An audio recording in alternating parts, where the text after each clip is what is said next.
হলো বলো তো, আমি তাকে একটা চুমু দিতে চাই। এই ছোট্ট কিউট ক্যালকুলেটরটা কিভাবে আবিষ্কার করলো আম্মু? আমি সেই চিন্তায় তো বাঁচছি না। তো ছোট জিনিস মানুষ কিভাবে আবিষ্কার করে? মানুষের মাথায় এত এত বুদ্ধি দিয়েছে আল্লাহ। হ্যাঁ, আল্লাহ তো সবার মাথাতেই বুদ্ধি দিছে। এই বুদ্ধিগুলো আল্লাহ কিভাবে দিয়েছে? কুরআনের মাধ্যমে আম্মু, কুরআনের মাধ্যমে ওই সবাই জেনে গেছে কিভাবে কি করতে হয়, দিয়ে সবাই আবিষ্কার করছে।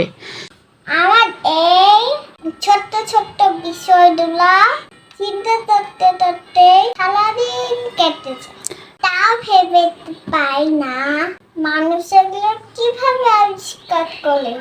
যেমন ফোন একটা, এই ক্যালকুলেটরটা, তারপর হলো টিভি, তারপরে ফ্রিজ। এগুলো মানুষ কিভাবে আবিষ্কার করে আম্মু? এগুলো সব হচ্ছে কোরআনে লেখা থাকে। কোরআনে কিভাবে কিভাবে করতে হবে সব লেখা থাকে। কোরআনের মাধ্যমে মানুষ এগুলো আবিষ্কার করে। বুঝতে পেরেছ? আমার তো ভাবলেই ভাবনা না রে, ভাবতেই পারি না। আম্মু দেখো, এই ক্যালকুলেটর মধ্যে আমার নাম লেখা আছে। এই দুইটা আমার ক্যালকুলেটর কিনে দিন।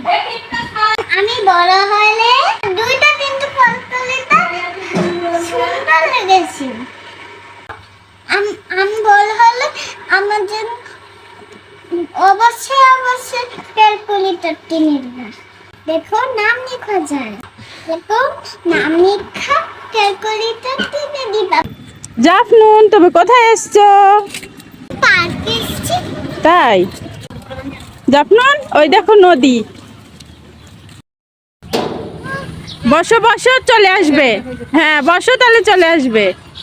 এই দেখো 1 2 ওই দেখো 1 2 3। আসো আসো, ছাড়ো ছাড়ো ছেড়ে দাও। ছাড়ো, হাত ছাড়ো, নাহলে ইয়ালে ঘষা লেগে ছিলে যাবে হাত। এই যে দুইটা হাতে এখানে দাও। না না, হাত ধরো ওখানে। আসো, ভয় নাই, আসো, ছেড়ে চলে আসবে। হ্যাঁ দাও আস্তে আস্তে। এই তো। হাত ছেড়ে দাও, হাত ছেড়ে দাও, নাহলে আল্লাহ আল্লাহ। দাদা, আমি ধরে আছি, আসো। আচ্ছা, এই জিনিসটাই হয় রাজশাহীতেও, এই জিনিসটাই হয়। ও ভয় পায় প্রচুর। আসো, চলে আসো। কিছু হবে না তো। আসো। এই হাতে ঘষা লেগে ছিলে যাবে হাত। এই কিসের ভয়? তুমি শুধু ভয় পাও।